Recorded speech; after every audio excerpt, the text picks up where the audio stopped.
Good evening and welcome to this evening's discussion, Feeding a Growing Melbourne, Issues and Opportunities, brought to you by Melbourne Conversations, the City of Melbourne's program of free public talks. To get us underway, it gives me great pleasure to invite Deputy Lord Mayor Susan Riley to provide a few words of welcome. Please make Susan welcome.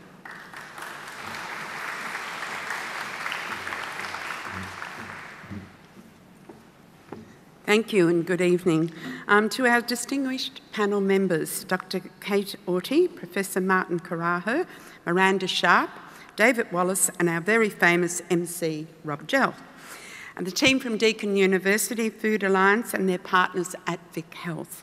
So it's a big welcome to the Edge tonight for the City of Melbourne's latest Melbourne Conversations, Feeding a Growing Melbourne.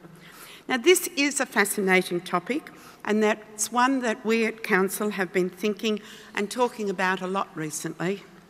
A community food security is influenced by the local food supply and its availability and the ability of its residents to access it and use that food. Our city is renowned for the quality of its food and its livability, and we want it to stay that way. Our Australia's food capital, eating out in Melbourne, is the top thing to do for most international and domestic tourists. While Melbourne is known as a livable and a foodie city, there are pockets of the city where people do not have access to the food they need for a healthy lifestyle. For example, 94.5% of the adult population do not eat enough vegetables. In the late 2012, 5% of the City of Melbourne's residents reported that they would go without food because they could not afford more. And 7% reported experiencing milder forms of insecurity where they regularly feel anxiety or stress over meeting their daily food needs. The way we respond to these challenges will shape our quality of life for many years to come. Last year, we spent a lot of time developing a broad strategic approach to food within the City of Melbourne. We now have a food policy in place that aims to improve people's health and well-being by promoting a food system that is secure, healthy, sustainable, thriving and socially inclusive. We see our role as building partnerships and providing advocacy, leadership, education and regulation and research. So sit back and relax and be part of learning. Thank you.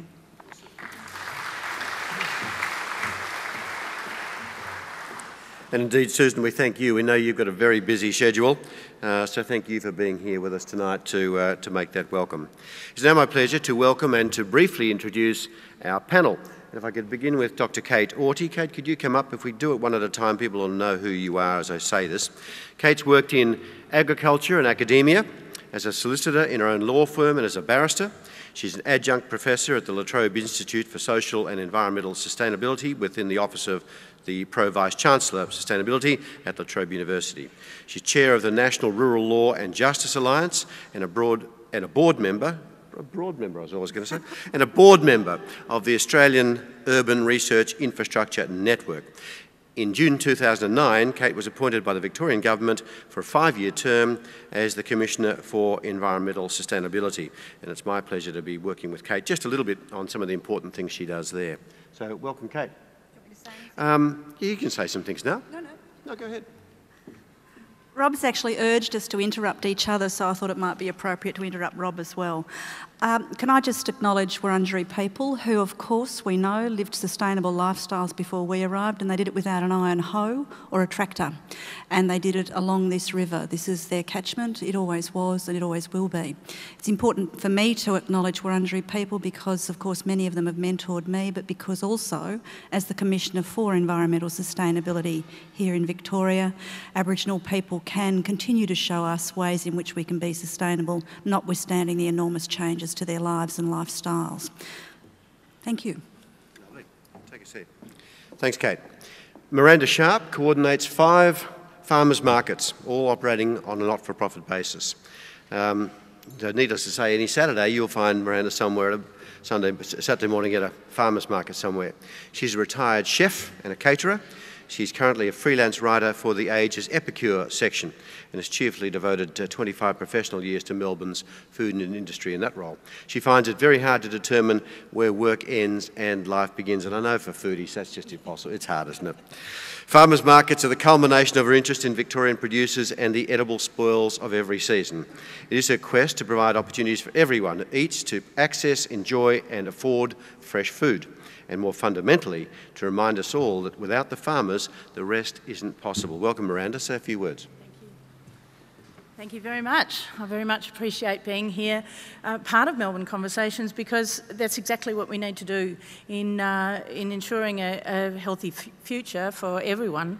We, as everyone who eats, needs to start talking about it now, if not sooner. Thanks, Miranda. Now, Professor Martin Carraher is Professor of Food and Health Policy at the Centre for Food Policy at City University in London. We're delighted to have Martin with us. He originally trained as an environmental health officer in Dublin, where he developed an interest in the public health and health promotion aspects of the work.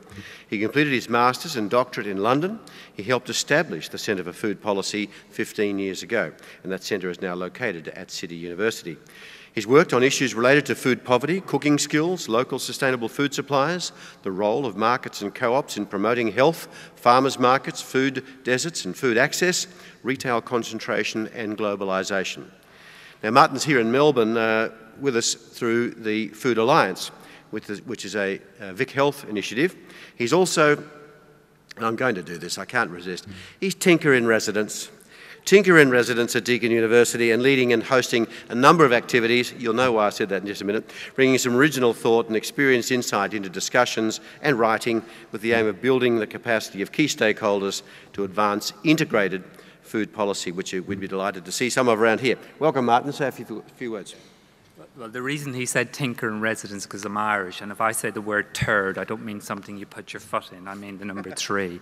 It's nice to be here. When I got on the plane, in the UK, we had traces of horse meat in burgers. By the time I got off the plane here, those burgers were 100% horse meat. So it's nice to be in a stable and food environment for the moment.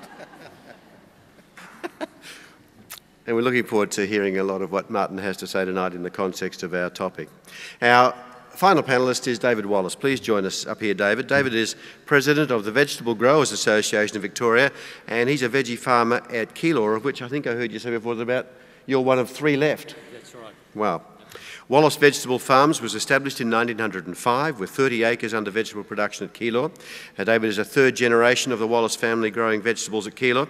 In the year 2000, the decision was made to move to hydroponic growing due to restrictions in available irrigation water for production of the 30-acre farm.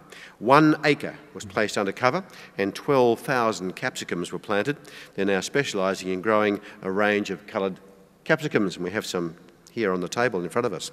David was elected President of VGA Victoria for the term 91 to 93, the youngest grower to be elected as President since the formation of the Vegetable Growers Association of Victoria in 1943.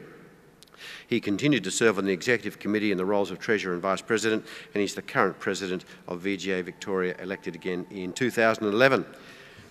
Welcome, David. Introduce yourself. Thank you, Rob.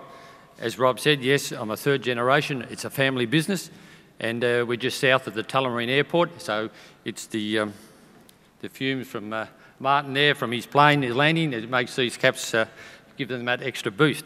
But also tonight, no one can nod off without seeing me first, because I started work quarter to 12 yesterday morning. All right, so if anyone nods off, they've got to see me first. But it's great to be here tonight, and I've been going to the wholesale market, to what we call the 5th University of Melbourne. I've been there nearly 40 years now, and the things you learn there leaves the other universities for dead. So I'll be enjoying the night. So thanks, Rob. Okay. Thanks, David.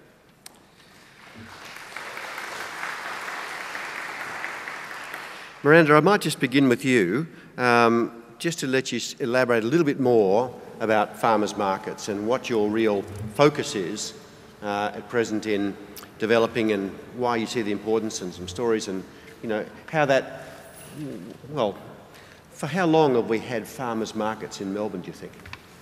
Rob, we've got a very short history of farmers markets in Melbourne and Victoria and Australia indeed. We look to both the States and particularly the UK with a much longer history to the 70s. Having started their markets then, we had a very informal beginning, as these things do. And about 10 years ago, there were really only a handful of fledgling markets with no regulation, no description, no real, no coordination amongst them. But since then, we now have over 100 in Victoria. But more important than the numbers is probably the credibility of the industry, which has really started to emerge. We started, those of us in markets that long ago, started the Victorian Farmers Market Association, and from there we've developed an accreditation program. So of those 100 markets, about 35 are fully accredited. And why do people support farmers markets? It's not just about entertainment, is it about quality of the produce, or they want to see the people that produced it? What are the things that are drawing us to having a growing number of farmers markets? Oh, absolutely. The entertainment value, which is perhaps the lovely bit, but the superficial bit, is really almost the least important to me as an organiser of a farmers market. What the compelling bit is the fact that you are talking directly to the grower, supporting the grower direct, not just building a great relationship, which is a very important thing, but you are addressing food issues subliminally. You're learning their stories, what brought them to farming, what might be going on in their part of the world, their part of the industry. You're learning about seasons. You watch and understand or have the opportunity to have it explained to you the prices and the differences in varieties coming and going and so on. But I think probably... Can I come in and say, yeah. I think one of the things as well is people taking control. It's people they feel they're back in control of the food system, which in the industrial food system, shopping in the supermarkets, they don't have control over. And it builds on what you're saying, but people do feel control, and actually the other thing is jobs. They're circulating money within local economies and creating... If I can give the analogy of Coles and Woolies, if you spend in Coles and Woolies, it goes back to central office, the money. If you spend at a farmer's market, it circulates within that local economy and creates jobs. And that's absolutely twofold, because the most compelling point is the future of farming, as far as we're concerned in the sector, because, as was in the introduction, without it, the rest of our fated food industry and all our celebrations and festivals and food trucks and high-end restaurants and everything else in between simply cannot exist. And until we start giving credit back to the producers and protecting their future, the rest of us are much further down in the queue. So the thanks, the self-esteem, and the acknowledgement to farmers is what you get directly, what you give and what you take directly. And we're allowed to interrupt, so I will. Sorry, Miranda. But there's also something visceral about going to a farmer's market. And I must say I live in Euroa and I really like living there because we're very close to the Violet Town market. And some of you might have been there. It's been going for 30 years. And what you get when you go there is David Arnold, who's growing his stone fruit a stone's throw from where the market is. So you know that he's put them in the car that morning and brought them down, or he's put them on the back of his bike and brought them down. It provides local employment, but it also links people with the places that they live in, and you really witness that in a farmer's market like the Violet Town one. The Euroa one's just started, and there you can buy pork that's free range, and you take it home, and I'm confident that it tastes better than what we buy in the industrial chemist that makes pork available to us at Coles and Woolworths. But I'm confident that it is different, and I think you do have this sense. You go back every month and the person recognises you and says, how was that shoulder of pork? We always buy shoulder of pork because my husband's pretty stingy. But shoulder of pork, and it's fantastic food, and it's visceral. You feel it. Martin, one of my observations that I talk to people about, I think it's one of the, interested in whether you think I'm getting close to the mark, as a response to the global financial crisis. So now we've got Wall Street very, very happy to put the jigsaw puzzle back together again exactly the way that it was, and the numbers are about the same as they were, so everything's back on track. But I think communities have responded as consumers. We're not consuming as much. I think that's reflected in retail in this country. So we get the retail industry bleating that we're not buying as much stuff. And I think people are trading more. I think people are doing more with their home veggies, maybe garden or whatever. I mean, we've just got chooks at home, which is lovely. I talk to the chooks. It's wonderful myself. But I wonder whether that's an observation. Is that something that you would consider to be a reasonable sort of observation? I'm not sure I agree. I think if you looked at Coles and Woolies figures and the majors, indeed you've had Aldi come in who've taken 5% of the market. What people are doing with Aldi is trading down, and low-income consumers particularly are trading down to Aldi. I think Susan's point about disengaged communities and people who can't access food is a real problem for you here in Australia. I mean, it's a hidden problem. Your suburbs, last year there was a major piece in The Age about the lack of planning in your suburbs for food and people not able to access food, not easily able to access food. The food prices that have happened in the interim, I mean, the banks have sorted themselves out. One of the growth areas in Australia is food banks. And over Christmas, what you saw, the food banks couldn't access enough food to give out to people. They had to give them white bread and Vegemite. That's what the food banks were distributing in Australia over Christmas. Now, this is a tragedy. But Martin, on the commercial grower side, we are wasting a lot of produce. The food bank does a great job, but they don't want to go out of their little square and come to the farmers and pick the produce up. We have it there. We can't, that's an added cost. So they've got to come to the farms and there is produce there. So there's no shortage of food in this country.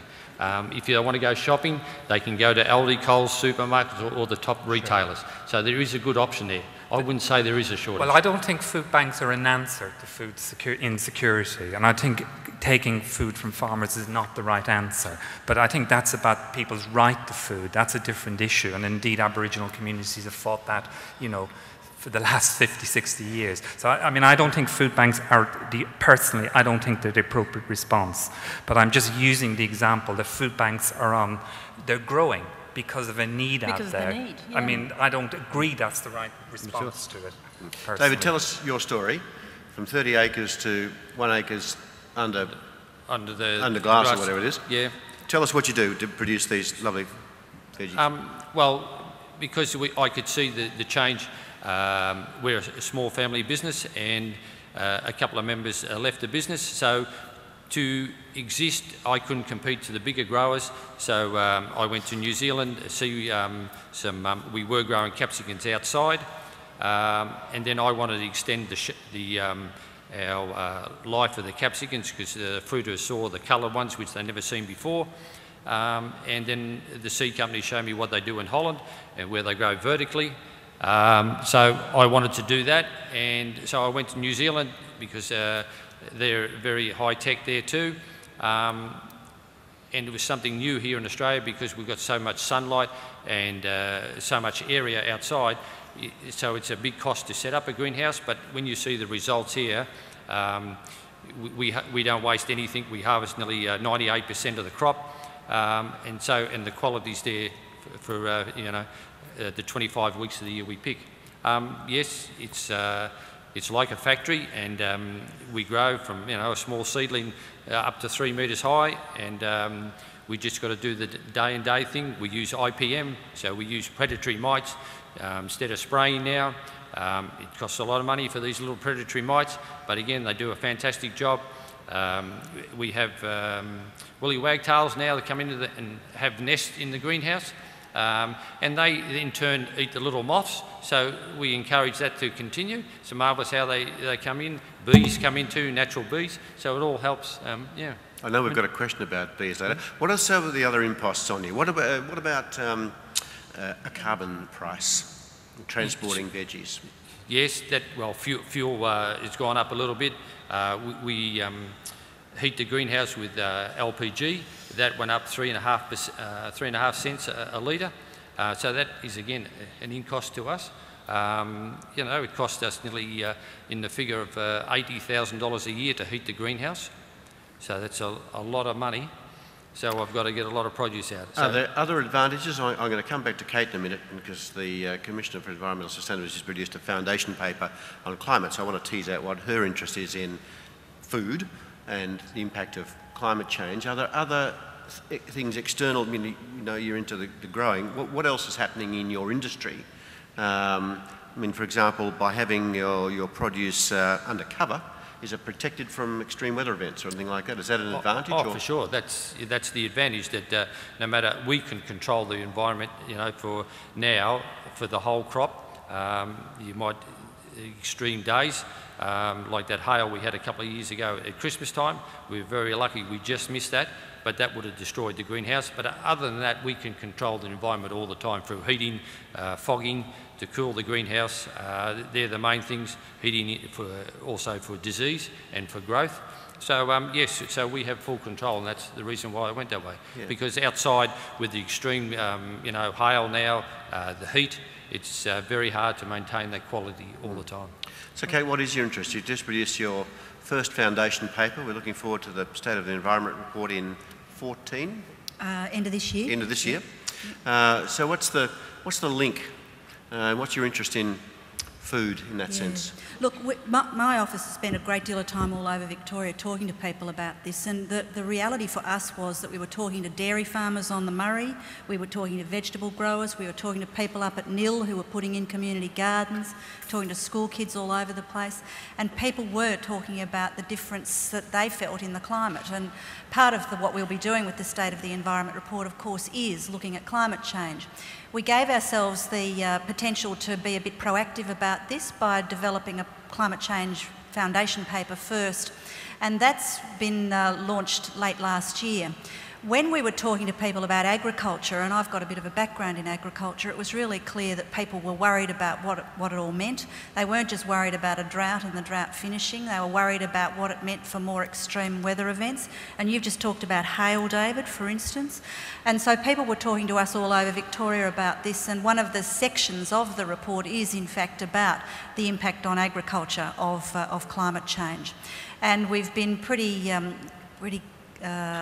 proactive in developing what I think is a really useful infographic about that, which demonstrates the way in which you can visualise what climate change is going to mean for people. And we know that it's going to mean initially more CO2, and there'll be some growth patterns that are pretty good initially. Farmers have said that. We know that farmers who don't have a drought here are quite happy that there's a drought in the US, and the competition means that they'll be able to sell their product. So there'll be these winners and losers, but at the end of the day, everybody is going to have to struggle with this, and that's what we wanted to reflect. And we wanted to say there will be impacts, there are risks and vulnerabilities, and we need to think about them. I mean, we've thought about greenhouse in a very different way than David has about his greenhouse, and it's fairly clear and evident to us that agriculturalists are certainly out there thinking about it.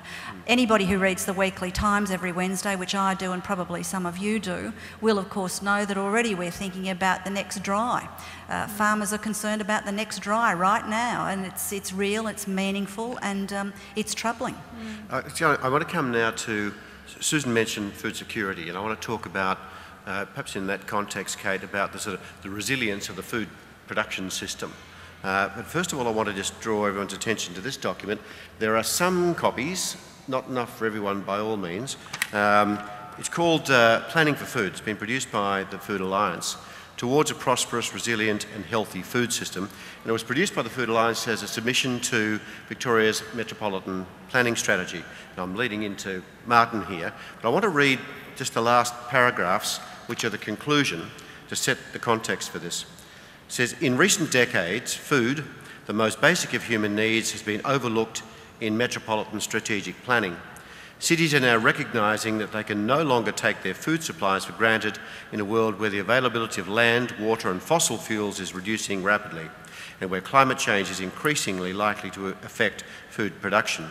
Cities are also recognising the potential for stronger regional food systems to grow their local economies. Victoria must follow the lead of cities around the world which are making food a key element of their metropolitan strategies. Victoria needs to introduce policies to protect farmland, strengthen local food economies and increase access to healthy, sustainable foods. The Victorian Metropolitan Planning Strategy is the opportunity to encourage and enable local government to implement policies that promote strong local food economies, providing healthy and sustainable food. Now, I know, Martin, you were reading one of our newspapers just this morning, and you've probably got an observation to make in relation to that paper. Yeah, it was actually yesterday's Age, and the review by the municipal cities of planning for the next 20 years. And they reckoned the cost to various infrastructure services, but food wasn't in there. Yet again, food has disappeared. And, you know, it's the encroachment. Cities are black holes. That's what they are. They're energy intensive. We take energy from around. And, you know, you have areas around this city which produce quite a lot of food, and the encroachment of the cities onto those areas needs to be resisted. I mean, particularly Port Stewart and Western Port produce a lot of vegetables and fruit for this area, and you need to protect them. And Keilor used to do so. Yes. And that's sadly that, as vegetable growers and the Vegetable Growers Association keeps pointing out, but they talk about it, Rob, but there's no action there. And that's, you can talk and talk, but we need action. How are you going to sustain to keep the growers where they are and doing the great job they do? Well, what happens in the rest of the world, Martin? Give us some of your international experience. Well, yeah, I mean, protecting green space is one thing, and actually planning, as Susan said, for your local areas so food doesn't travel. I've spent 5 years ago, let me give you a figure. I was at a meeting here, and the logistics people told me that every day in the state of Victoria, to deliver food, it's the equivalent of 17 times around the island of Australia, just to deliver food through the intensive system. Now, that is unsustainable. Even they recognise that's unsustainable because of carbon costs. Everybody will have to move back to some sort of regional food supply. That doesn't mean we won't have imports. It doesn't mean that this is not an anti-trade argument, but we do have to build up food security in our regions. And, you know, here in Australia, you're talking about being the food bowl for Asia. Well, I'm sorry. You've got enough problems. You will have problems with water security, with carbon, with oil. Looking to Asia, I think you need to look actually at home first and then develop for Asia. What you're going to do for Asia is export chronic disease. You're going to export food that is high in fat, salt and sugar and processed food to Asia. That's not a solution, neither is it an equitable solution. But Martin, that's not fresh food. No, it's processed. Well, I was going to comment on a practical level at the other end of the supply chain. It's increasingly difficult and inconsistent to start a farmer's market or keep up with the approvals for shopping centres and large distributors and outlets. You know, we frankly just need the same set of guidelines to be able to work with ourselves, and that's between council and council. And further to that, as you mentioned, growing food in our backyards, whether it's chooks or a little veggie garden or on nature strips and in fruit trees. Why, when we have an increasing momentum of people who want to be a part of this, there are planning restrictions, food restrictions, and a myriad of obstacles that are just putting people off doing it. But this is a much more efficient framework. I was doing some reading just in preparing.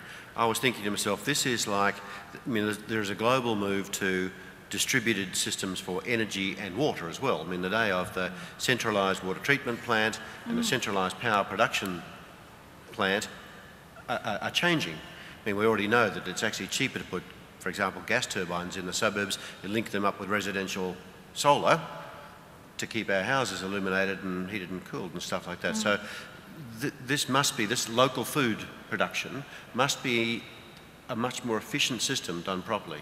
True, but we have to, it's very early days of this very, well, no, that's not entirely true, because we've sort of eroded the familiarity of swapping and sharing as we used to do. We've had a couple of generations of lessening that and relying much more on the industrial channels. Now we're starting to realise that the value of it, the intrinsic value, we want to do it again, and we need to be encouraged to do it. That's true, but there is a disengagement, and if you look at the figures here, you've got 2 suppliers who control 70% of your market. Not only do they control the retail end, but they control back down to the growers. They come and say to them, I'm not giving you $5 a pound this year, I'm going to give you $2.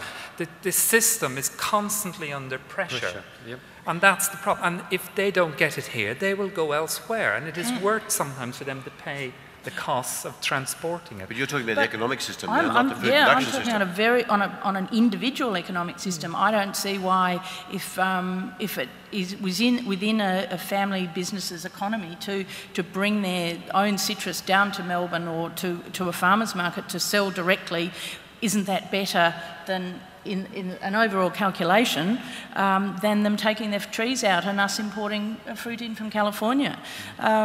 We have to rationalise what the future holds, I suppose, and work within the two extremes of what we're faced with. I suppose I'm not disagreeing with that, but I think people are disengaged and don't actually see that The majority connect. are, I mean, absolutely. people spend most of their money in Coles and Woolies, Yep. you know, and I'm That's not why we're here disagreeing, kicking but them in actually, the shins. well, yeah, but you can't just kick people. It's not. You've got to change the system somehow. I mean, you can work around, you know, growing stuff in our back garden is all very fine. Farmers markets are great, but less than 1% of total food spend. You know, probably most of this audience are not typical. You're not. No. You know, we're the fact that you're here probably makes you untypical. Most people are at the moment shopping in Coles and Woolies. Actually, we've got to change that system. Shut them down 4 days a week. I've got to take you up on that, Martin. There's a bylaw. But Research in Victoria at the moment shows that 5% of the population are buying their fresh food through farmers markets, farm gates, and so on, directly, greengrocers and so on. 5%. Yeah.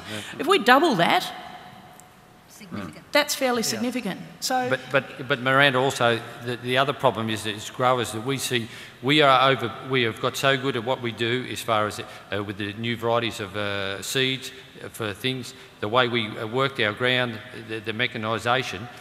The problem is, and out in the audience, is that the young kids today, because fruit and vegetables, or I talk mainly vegetables, haven't got sugar in it, they don't want it. Because they've been brought up on the fast food where there's a lot of sugar intake, and they want everything sweet, or you've got to cook the vegetable. Or, surprising that the Melbourne Market Authority, they have a children's school program. I donate produce to the ladies who go around the schools promoting fresh eating. The amount of letters that come back, and the kids, first time they've ever eaten a capsicum. Dear farmer, thank you for the first time I had a capsicum. These are 6 and 7 year old kids. Or the first time I had a carrot, or first time I had a bit of celery. This is the biggest problem, is to get the consumers to keep buying. As I think Rob said at the start, what we consume in fresh fruit and vegetables is declining. That is a major problem, and that's where your health deteriorates. So we've got to get to that end, is also a major problem. can I give you an But before we throw the baby out with the bathwater, literally, with kids, let me just say a couple of things. First, I think that there's some marvellous innovation going on amongst people who are doing the work you do, David. I think there's no doubt about that. Lots of inventiveness, building on a great Australian tradition of being inventive farmers. I mean, we made the sunshine harvester, for instance. It's that tradition. We're seeing out at no-till farming out there around Horsham, farmers putting together their 30-year-old tractor and re-engineering them. Great innovation, so I want to say that. But I also want to say that we shouldn't be disassociating kids from this movement, because when we've gone around the state and spoken to young people in their schools, we've seen some fantastic stuff. And I think there is a lot of really good work being done, which I would call education for sustainability. Sustainability Victoria was really involved in that. Resource smart schools are doing it. And you'll see schools in Benalla where they've got a kitchen garden and they've got a kitchen and the community's coming in and using the kitchen.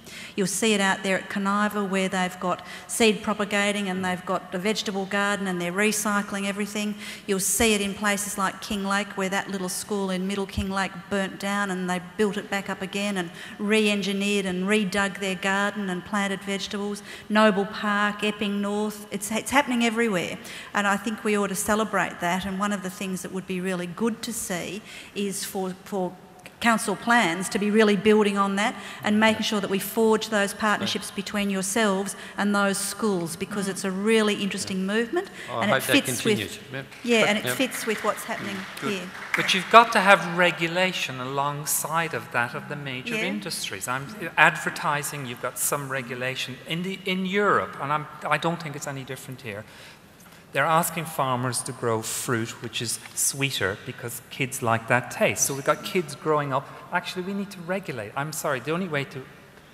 all these initiatives are great. I'm absolutely supportive of them. But we need to recognise the power of this industry. It's like the alcohol industry. It's not unlike that. They're controlling tastes of young people. You know, we were talking about that paper in The Lancet last week from Rod Moody at University here in Melbourne, you know, liking the food industry to the alcohol industry. They are manipulating tastes. And one way of tackling that is through regulation. And that's very unpopular to say that among politicians. But you can argue for regulation and protection of kids, for example. Yes. Nobody disagrees with that. As long as it's partnered with with positive alternatives. I mean, I think that's the key to it. And we in this general industry need to be there creating those opportunities and making sure that we are partnering with the likes of the kitchen garden programs and local community food alliances and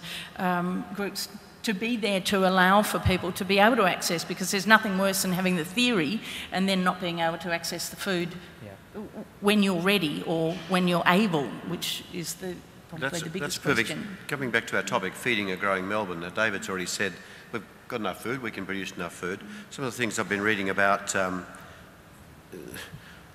suggestion that if you did a risk assessment of our, let's say, a global food production system, that it's really at its limit globally. Perhaps not in Australia, we've got a low population and relatively large areas in production, but are there risks of a sort of global systems failure in food? I might be looking at you, Martin, have a bit of a global view on this.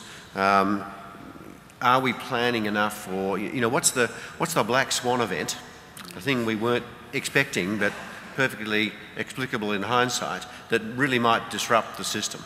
Okay, I mean, Africa is key in this. Africa is not producing and has not produced enough food in the last 10 years. If I can give you the example of the UK, we use a phrase, we're 3 days or 9 meals from anarchy.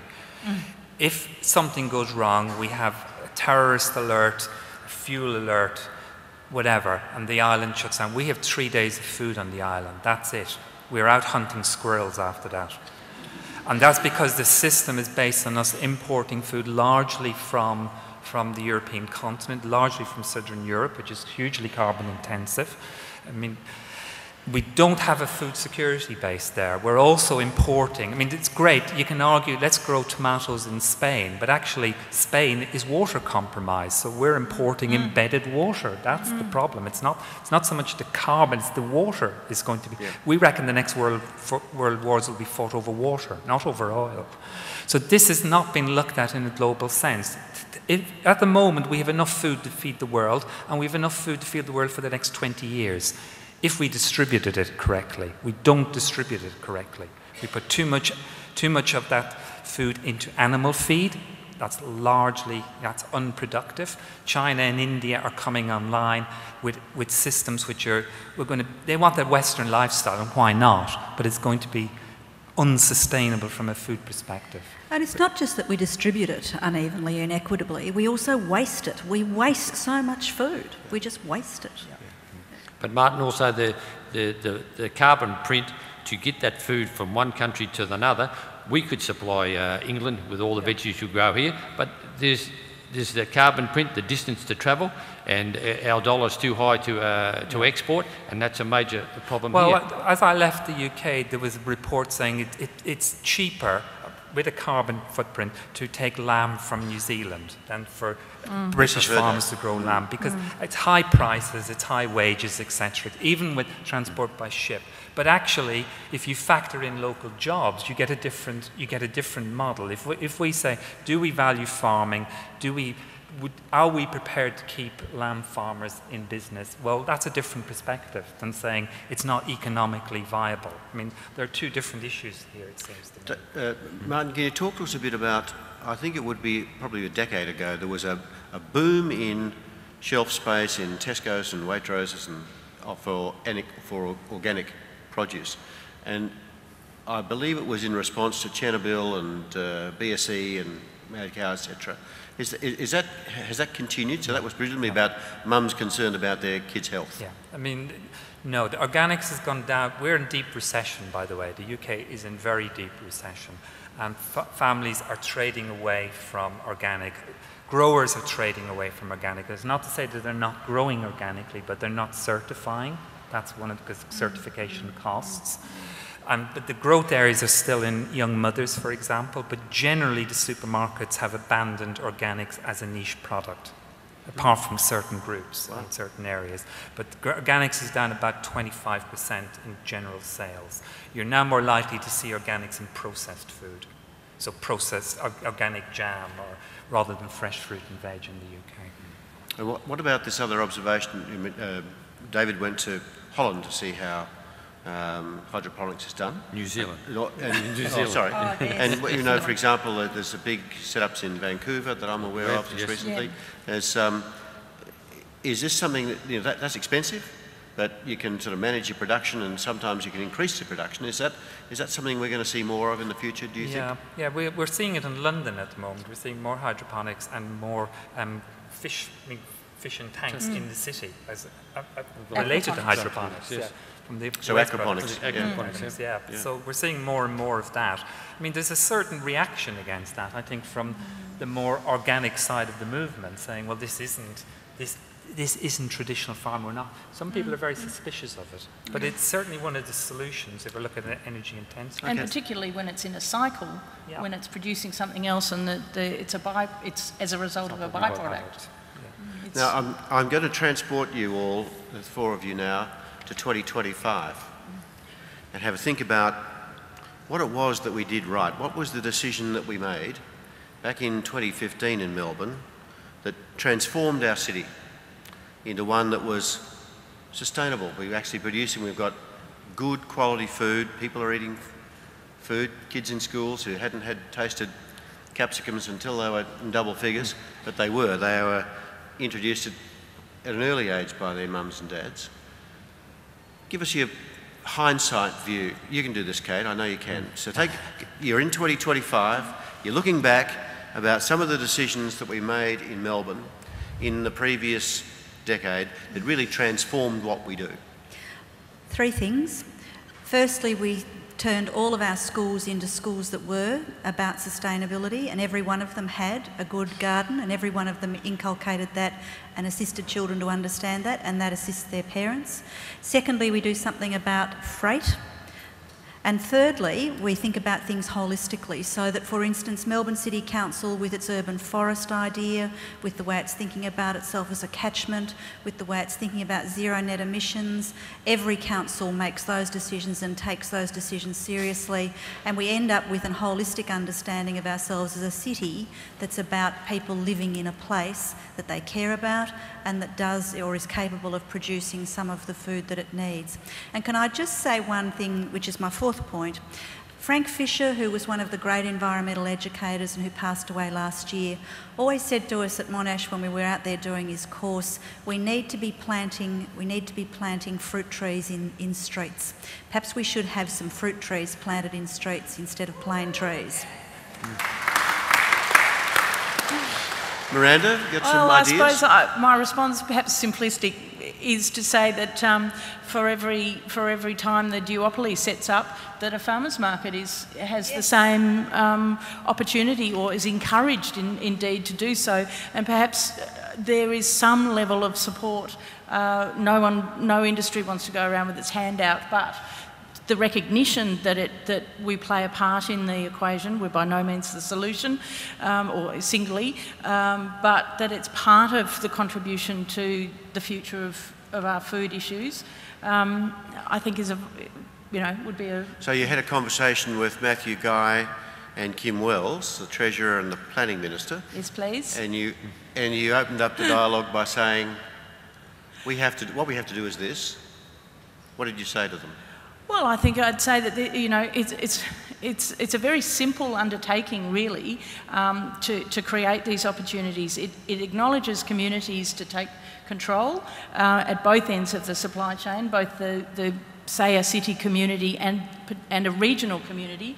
There's so much value in those partnerships and that recognition.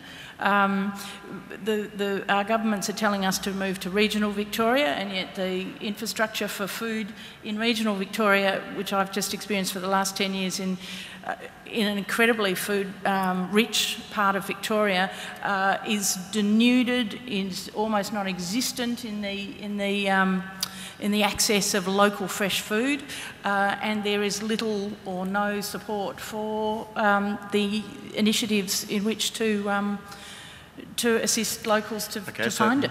So Kim and Matthew thought, oh, that's not a bad idea. And Kim said give me to a Matthew, park, give me a car park, Kim said to Matthew, we need a bill called, and you're going to write down the name of it and tell us in about 2 minutes' time what was the bill that they then fashioned that facilitated that. So for every, if we had a Coles and a Woolies, all of a sudden we had to produce what? Well, I suppose like developers, it's imposed upon them to have a green space in a development. Perhaps that space is the farmers' market, and some of the subsidy and could be by the establishment itself, particularly as they're now saying, and we want to believe that they are supporting local. I want you to write down the bill. I want to write down the name of the bill and cut out the red tape. Martin, 2025, looking back, what was the key decision that Melbourne might have made to transform it so that we knew we had a sustainable production system for food in... I think the education goes without saying, but I think encroachment onto your rural areas, procurement, public service procurement, as setting an example so that more food is procured within the state. And you set a target, which lots of countries in Europe have, the 60% of your calories come from within something like a 50-mile radius of Melbourne. You could do that. And there's a piece of legislation that's going to facilitate, you've made the point, legislation needs to facilitate this sort of decision making, so there's a key decision we made, or that governments at all, we've got 3 levels of government. Victorian Food Security Act, there you go. Victorian Food Security Act 2015. There we go. Easy. Very good. I hope somebody from the media here. Anyone from the media here? David, your view. Are you still growing veggies at Keilor in 2025? No, I won't. Not? No. You or the family? Well, you've restricted once you're near an airport because of the overlays. In reality, sod farming is not permitted within where we are, but it does happen. But that's the rules that you're up against. But I would hope in the future that where the farming is today, that the councils realise that the importance of what we do and to the nation as far as keeping people healthy and food on their table. But to stay in those places, you have to be rated in such an extent. If you've got houses coming down, either there's got to be an exemption on rates. You must have cheap and affordable water, because it goes in hand, because what we do is quite substantial as far as where all farmers are got a lot of initiative. They produce great food, but we're not getting the people to consume it. So again, we need education. But they're probably the two is as far as having, just like Martin said, areas set aside that that is affordable to stay there. Well, I actually call myself a geomorphologist. Now, many people won't know what that means, but it means that I know what a river floodplain is, and I know how the sediments in a river floodplain got there. Do you think the Department of Planning in the state actually has maps of soils in the state? I don't think they do, no. Because I know the floodplain that you're operating on, it was one of the most fertile bits of land yes, close to the city, and there are any number of others around the city, most of which have been covered up with residential housing.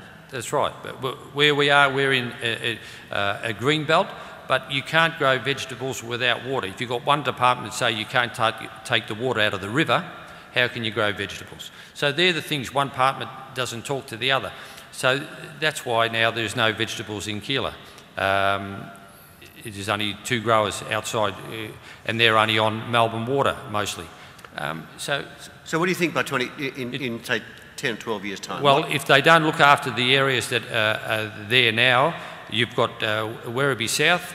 Now, along the coast, you can grow vegetables there 52 weeks of the year. It's ideal, but progress comes, and the push for more and more houses, and they're building a marina down there. Now, once that marina gets up, the pressure then on the people of what they do to produce vegetables, noise, smells of some organic fertilisers, these are not acceptable. So they're pushed out. And that's brand new soil too. That's all. Yes. That's all the sediment that came out of the Werribee Gorge. Yes, and from everybody else too. Exactly. So what if you were saying to us in 2025 everything's beaut? What would have had to have happened? Well, like I said, although you must have affordable water and clean water. That's number one. All right, so the planners must look ahead and be able to provide people with this, because without water you can't grow any vegetables or any crop. So that is the most important thing. We can go and work any type of ground. That's the skills that the vegetable grower has. He can then work out what he has to do to produce that vegetable, but without water, he cannot do it. But will there be more hydroponics? I would think so, yes, in the future. Yes, absolutely. A lot more. But you've also got to build in an economic model there that you are getting the right price. Otherwise, you will sell your land for... And one of the things across Europe that's happening, people are appointing supermarket regulators who regulate how the supermarkets control the food system. If you don't get a price that makes it viable, you will disappear. And that's in the Victorian Food Security Act. Yes. That's in the Victorian Security Act. That's Section 3. That's Section 3. It's right up the front. Yes. Right up the front. Okay. Because to get to 2025, we have to be viable. And just as Martin said, if we don't get enough return for what we're selling, and like you said, the pressure on the supermarkets to grow for less, it can't be done because the wages go up, all the other costs go. So we've got to maintain that viability. Otherwise, we're just going to close shop and walk away. And then there's a problem. Miranda's and can I just say something before Miranda talks about a piece of legislation, because I always like to make jobs for lawyers, because I am one. But if the Victorian Food Security Act comes through, what we also need is a prices justification tribunal. We used to have one. I don't know what happened to it. There you go. Good, okay. And maybe lawyers shouldn't sit on it. Or economists. Maybe some veggie growers. Miranda, what's the bill called? Well, Rob, I present to you the Victorian Local Food Access Act, an industry and government initiative to ensure urban and regional communities access to fresh Victorian produce. Very good. Just a start, just an idea. I think that's a perfect point, at which time we might open the floor to questions. And I know there are some. And I reckon this one over here, Kate, could be for you, and it's about bees. Yes. And I've had a discussion earlier. I'll disclose my interest. I'm a beekeeper, a hobbyist, but I need to explain to the people here my concern about food security, the future of our food security. Because almost 50% of what we eat, if not for the bees, we don't get.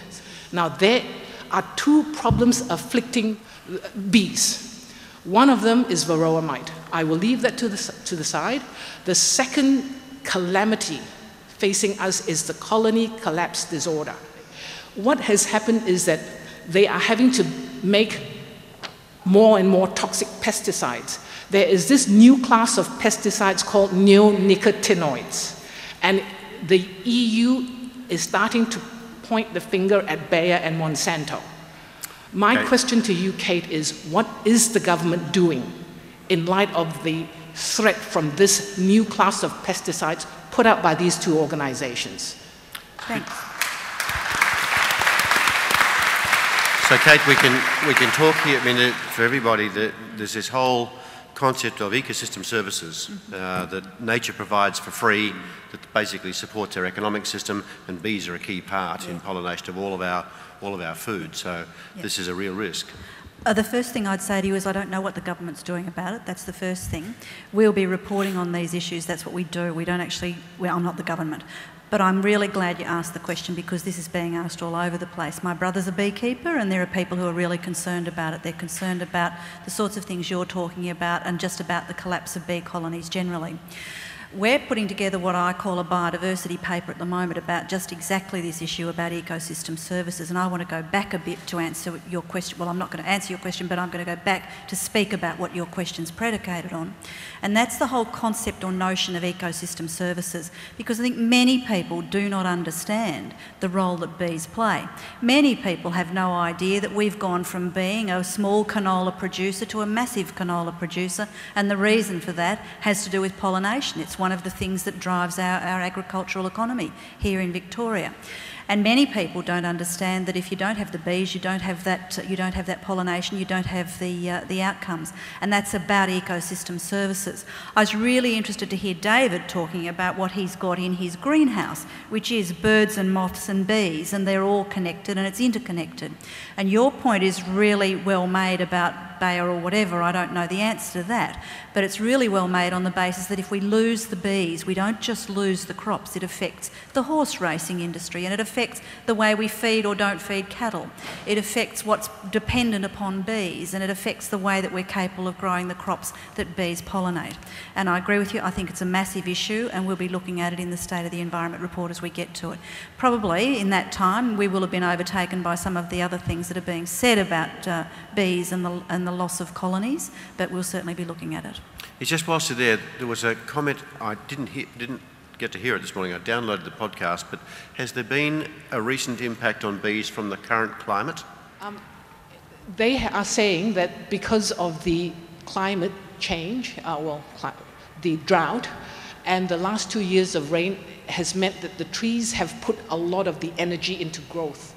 And they cannot understand why, even though they are seeing the flowers, there's basically no nectar. So a lot of the commercial beekeepers are suffering. They're having to feed their bees sugar and man-made pollen, which is made from soybean flour. So it is a big problem. So, and lots of things we don't know nearly enough about. Now there's a lady with a question here. Yeah, I'm Fran Morell, and I wondered if the panel had any comment on the People's Food Plan. There's a working paper which will be launched on Saturday, and it's been written as an antidote to the National Food Plan. So I wondered on your comments on that. Is that a Dorothy Dixon for you, Martin? It's a welcome. I mean, I haven't seen the plan, but it's a citizenship-based approach to the National Food Plan, which is turned into an industry plan. The National Food Plan held out great hope maybe 3 or 4 years ago to address environmental and public health concerns. It's since been overtaken, in my opinion, has become an industry food plan to produce more food. The People's Food Plan is a food sovereignty approach based on citizens and what citizens want, and it's an antidote. I mean, hopefully politicians will pay attention to it. That will be the key thing. We'll take this question here now. Lewis Cazzola, commercial grower, vegetable grower in the Mornington Peninsula. Just a question to Dr. Kate. You mentioned about fruit trees in the streets. Who's going to keep them clean? Who's going to spray them for diseases and so on and bugs? You're looking for trouble. No, you just mentioned, I didn't hear I didn't hear your first part of the question, sorry. Fruit trees in the streets. Look, I don't for a minute say that Frank Fisher was flawless in his logic about that issue. No doubt about it, yeah. We have the same problem with the community gardens, school programs and so on. It's all very good. But at the end of the day, who keeps it clean? The council won't go and spray these trees or gardens and so on to remove the weeds. And that's a problem that commercial growers have. Sure. You've got a problem with fruit fly at the moment. Yeah. Fruit fly is more so found in the backyards in rotten fruit than on the commercial farms. Because the commercial farms do their program, they do their spraying and so on, right? Whereas the backyard doesn't do it. And these are the problems we are facing with ourselves in commercial growers. The other question is to Amanda with farmers markets. Amanda, I'm not against farmers market at all, don't get me wrong.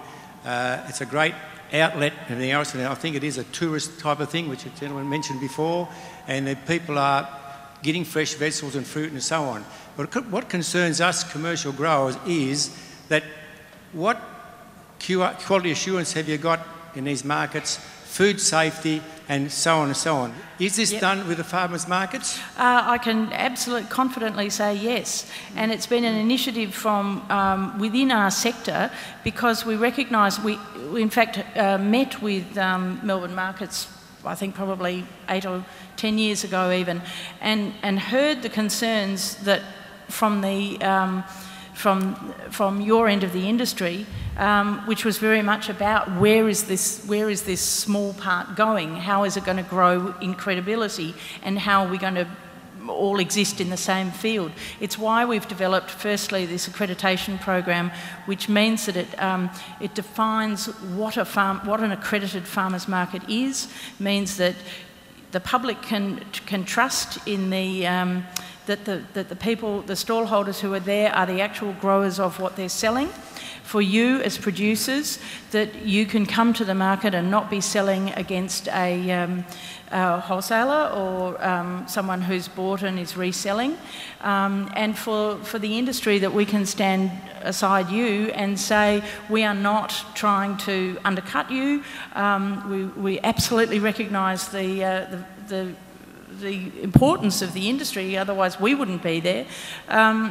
So that we have our own definition. Now, I acknowledge that it's early days, but we are trying extremely hard, and we are also, in that aspect, and it's a self-imposed one so that we do have a long future, but also we are bound by all sorts of state regulations, state food regulations, Prime Safe in the meat areas, the dairy food safety, not to mention the council regulations at both ends, from supply and sale.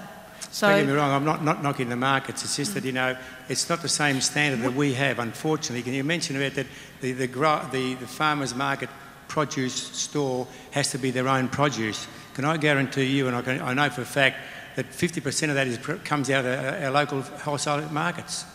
Do you follow that one up, do you, or not? That's the problem we have. The produce sold at farmers markets, I'd say 50%, it could be 10%, it could be more or less. But remember that a lot of the produce sold at farmers markets comes out of our wholesaler market. I would have to dispute 50%. So how are you controlling that? Well, as I'm saying, that we have developed an accreditation program with the state government. It's very early days. We are under-resourced and over. We're very ambitious in where we're going, and we're trying our best to recognise that very issue, which is why we established it in the first place. Can I go back to your... Can I just respond to your other comments, because I wanted to? Sorry, everybody wants to have a say. In relation to fruit trees in streets, I made the point that it would be a holistic thing anyway, and I think that ultimately what we see in places like Castlemaine, for instance, where the women there decided to get together and not waste the fruit and to bottle it, they were ahead of the regulated market, they were ahead of the way that they might get the grant, they just decided to do it and off they went. I think that the issue about, I understand your concern about fruit fly, but it's got to be holistic, and it's got to recognise that there probably is infinitely more value in having fruit trees in streets than plain trees in some situations. On the subject of education for sustainability gardens, I hear what you say about those gardens falling into disuse or whatever. It's not been my experience. I haven't seen it happen, and I don't think it does happen. And Martin, you got a Well, I was going to say, I mean, I think what we're experiencing is the demand for farmers' markets has now outstripped the ability of farmers to be there every day. You know, farmers should be left on the land to grow. So we're looking at new initiatives such as, you know, a community-owned shop. So farmers distributed through a community-owned shop. I mean, I've got a real problem with taking farmers away from what they're good at. I mean, it's ecotourism. Actually, is that what farmers want to do? I mean, some of them may want to do it, but you know, if I grow in my back garden, I make lots of mistakes. I can't guarantee food security. I leave it to the people who know about it. And I think we've got to be very creative in the future. Your new suburbs that are coming up, you probably won't have a farmer's market in it, but you might have a community-owned shop supplied by local farmers and who don't have to stand there and staff it every day. I've got one more. And finally, in response to that, I would please say that anyone who has a doubt about any farmers market or individual grower to please work with us. on this. We are absolutely determined to address any issues that we have, the industry included, and we have made numerous approaches to the industry, and we want to work with you more so. Let's move on to another question. We've got about 15 minutes left. I just quickly wanted to add to what Miranda was just saying, in that it's potentially the farmers' markets that aren't accredited that this gentleman's talking about when he says that 50% of the produce is coming from wholesale markets.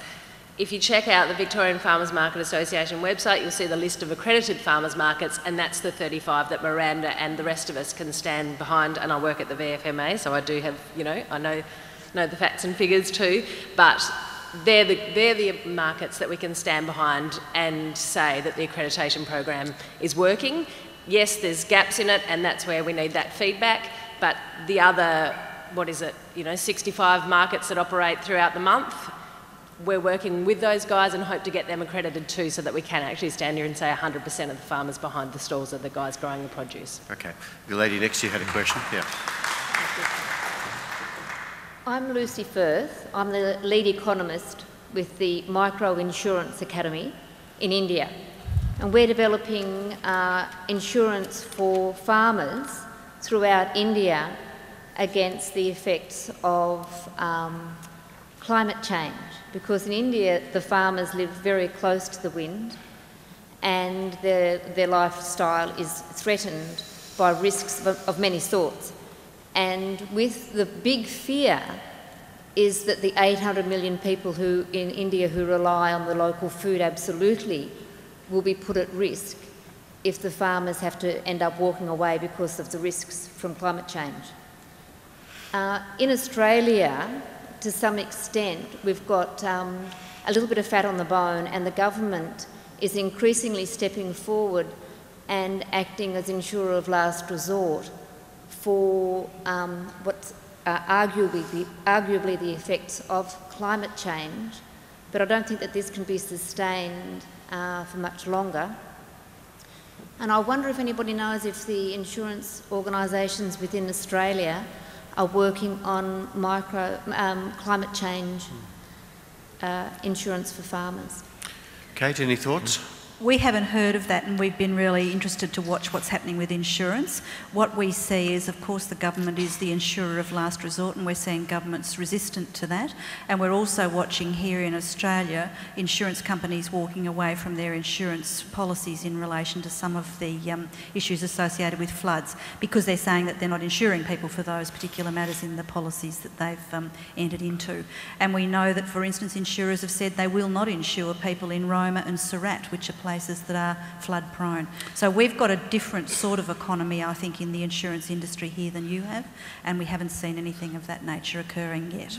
That's interesting, because the insurance industry globally has been driving countries around the world to mitigate against climate change to try and manage the risk. But I think in relation to micro-insurance, the answer Okay. I was answering, micro-insurance, we're not seeing it. Doesn't mean it's not existent, but we're not seeing it in the work we're doing. Any learnings from the Northern Hemisphere, Martin, on insurance? No, I think you go back to a food sovereignty approach. If you take the people's food movement, actually what you do is you build in a cost there, and you say, this is worthwhile supporting. Lots of stuff in Europe about the common agricultural policy, and some countries have used the common agricultural policy as a de facto insurance to keep rural areas alive. Yeah. Maybe not quite in line with what the CAP, the common agricultural policy, was meant to do. I come from Ireland. We kept rural communities alive for 20 years on the basis of CAP. That's what happened in Greece. In a sense, it's another form of insurance, saying we recognise livelihoods in rural areas are worthwhile supporting, not from an economic perspective, and you step in, government steps in. And we do that in Australia too. We bailed out sugar communities and through our taxes and things like that. Gentleman here. Thank you, Rob. Chris Pittock. I'm a biologist and work in agriculture. I guess I take a perspective certainly with cities as a black hole, and in this case it might be for nutrients. And if you look at, say, the example of hydroponic plants, then that's a very controlled way of dosing nutrients and managing that. But you go to your backyard and you think about composting and these sorts of things, and that's trying to capture some of those nutrients and not waste them. what we see at the moment, whether it's Melbourne Water putting up an expressions of interest process for biosolids out of sewage treatment, and you look at local governments who are trying, sometimes failing, sometimes not trying, to do something with green waste that's actually productive rather than diversionary. And I just wonder if there's some comments on that, and I suspect Kate has some thoughts on that in a Victorian perspective, but also the international perspective would be valuable. Thanks.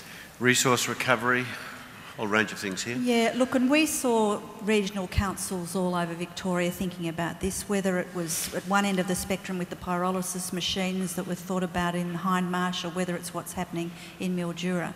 And I think that there's a great deal of interest in resource recovery, which is what I would prefer to call it, and councils are really leading the charge on that, and local communities are driving their councils to consider it in ways that they haven't previously, I think. So can we continue to dump all of our human waste from Melbourne in the sea at Werribee? It's a nutrient source that's highly valuable. Yeah, that's right. And it's waste. It's like wasting food. It's a different sort of nutrient. Yeah. Yeah, but in that, it's again, like I said before, there is a desal plant there at Werribee for the local growers, but at the end of the day, the water has to be affordable. They've made it now 2 times dearer than what the potable water is. So just because they've treated it, then it's not, so you either put it out into the sea, it's still going to cost them money, or, you know, do they want to recycle that and use it again for growing crops? But you've got to make it affordable to those people, the end user. Not because, oh, we had to process it, that it's too high, then you can't afford to use it. So, you know, you've already paid for it when you go through your tap into your household. You pay again when you deposit it back into the system. So they've been paid twice for the water, then they want to be paid a third time but so it's either, so Melbourne Water have to be, you know, do the right thing also, and the growers then would take that water, but it's got to be affordable. If people want affordable food in the future, the inputs have to be affordable. All right? Otherwise, there won't be any future for fresh vegetables, sadly to say. We might. I think with food waste, there's an issue. You know, in the UK, the average household, just £600 a year goes straight through the house, in the front door, out the back door. It's not even doesn't even get to the table. And the problem is one of consumerism. What's that in kilos? We're metric over here, Martin. Well, that's pounds, so it's $1,200 probably. Sterling, okay. Sterling, yeah. So if you think of that, but it's a consumer mentality. Oh, it doesn't matter because somebody will recycle it for me. We've got to be very careful with those models of saying, I can create waste and somebody... I mean, I don't know what the answer to that is, but people need to be aware of overconsumption and over-purchasing and buying special offers in supermarkets. I mean, we need to... The UK, the retailers are actually now not offering as many special offers, 2 for 1s, but what we call bug-offs, buy one, get one free. They're offering less of those because but it is a consumer mentality. I can buy and I can recycle, therefore it doesn't matter. Well, actually it does. We shouldn't be consuming at that and purchasing at that level. And Chris will tell us all some important climate implications and all that too, isn't there? Yeah. Isn't there, Chris? Thanks, mate. Question here. Hi, my name's Sasha. I'm a student at RMIT in Urban Planning and Regional Development. And I had a question based about societies and community development and kind of that area. So I recently visited Portland in Oregon in America, and they have quite a large amount of food markets, organic food. Restaurants have to be popular, they have to be organic certified and all that. Do you think it's the kind of responsibility of society and the community that lives in the city to actually make those changes happen? Because as you've seen in Portland and Oregon in the state, those societies actually have pushed legislation to go through and make for example, all students have to, part of curriculum, go to a farmer's market and to actual farm to see where their food comes from. Do you think that societies are really important aspects to that and how we can make it better for Australia? I think it's all our responsibility, each and every one of us. Not everyone's involved in the industry, so and that's a factor. And as food has, the industry has become more complex, more bigger business, the print's got finer, the marketing's got bigger, and we, each and every one of us, has lost the connection and the understanding. If we had time, we'd all be reading labelling a lot more, the fine print. We'd understand the food terms, and we'd think more carefully about where we're able to make a choice, where our choices, what the implications of our choices are going to be. And David would say, that's a capsicum, I'm a capsicum, I don't need labelling. Is that what you're going to tell us, David? And that's perfect. Yeah, but just like the gentleman said, what you said is true, but it's growers, but without the consumer, we don't exist because we need you to buy the product. You want to know where the product's coming from. So it's an ecosystem that everyone should know, you know, where your product's coming from, where our consumer is. So we all got to work in together. And the more we do that, then you realise that, again, it's better to support your local growers or your local where food is in Victoria here, in this case, around Melbourne, better than buying overseas, whether you buy garlic from, you know, from China. Let's support the local industry. You know, they're the things. So it's a win-win for everybody if they do that. And I hope that continues. Yeah. And can I just say something? Sorry. I think there's a place for regulation there. I mean, America is classic. Here's the home of the land of the free and neoliberalism, and they regulate. City-states regulate, and they regulate for food. They regulate for labelling, for procurement. I mean, it's amazing, and they don't see that as a contradiction. They don't see that as a restriction on rights. The American Planning Association has just produced the most amazing report on planning for access to food. And, I mean, it's a contradiction. I think here in Australia, from the debates I've had and in the UK, we think of these as restrictions. Actually, regulation can be facilitative. It can give employment to people like David. I mean, it's, you know, procurement. If we said 70% of procurement, public procurement, should be in the state, you would create jobs in the state. I mean, and that's got to be good, in my opinion. But Martin, we don't need regulations because we don't substitute burger meat with horse. How do you know? How do you know? Have you tested? But the other point on that is that, I mean, it's Martin's observation. Our local governments have come with a pitch for $10 billion worth of infrastructure needed over the next 10 years, but none of it includes food. So we really haven't got a comprehensive view of what we need to do. Now, I need to wrap up in about 3 minutes, folks, so how quick can you be? Yes, just one quick question about what I see has been a macro event in terms of food distribution for Melbourne and Victoria is the closure of the Footscray market and the relocation to Epping as a central market. And I'm curious to know, Martin, how you see this, and does this follow a model that works, or is this a model that in 2025, sorry, somewhere in the future we'll be wishing we did better in 2015? Do you see that the Epping model is flawed? Have you looked at it? I think it's a bad move. Everybody I've talked to says this is not a good move for supply into Melbourne. And what other cities are thinking of as hubs, food hubs. So you've got food supply areas. And again, be they farmers' markets or extended areas where people come and congregate and distribute food. That's what other cities are moving to. They're moving to that for all sorts of logistics reasons. They're sort of fitting the agenda I promote, but for different reasons. It's about sustainability, it's about saving money for them. And actually, I think the move out has been a bad move. Everybody in the market say this is not good. Can you be very quick? Just quickly, yes. I belong to a community garden out in the northwestern suburbs, which was a school kitchen garden which failed. And the school donated it to the local community health service who call for volunteers. We've been operating for 3 years. It's an education for us. And I love the challenge from the commercial gardener because we do try to improve all the time, but perhaps just throw the challenge back a little bit. We still prefer to eat our nice fresh picked stuff rather than go to yours. So there is that challenge for you to also keep the taste in the stuff that you produce. Well done, okay. Thank you. Ladies and gentlemen, I'm going to draw the evening to a conclusion. Thanks very much to our speakers, Kate Auty, David Wallace, Miranda Sharp and Martin Caraha all the way from London, to the Sustainable Living Festival for enabling us to be part of this year's festival, and to you for being here as well.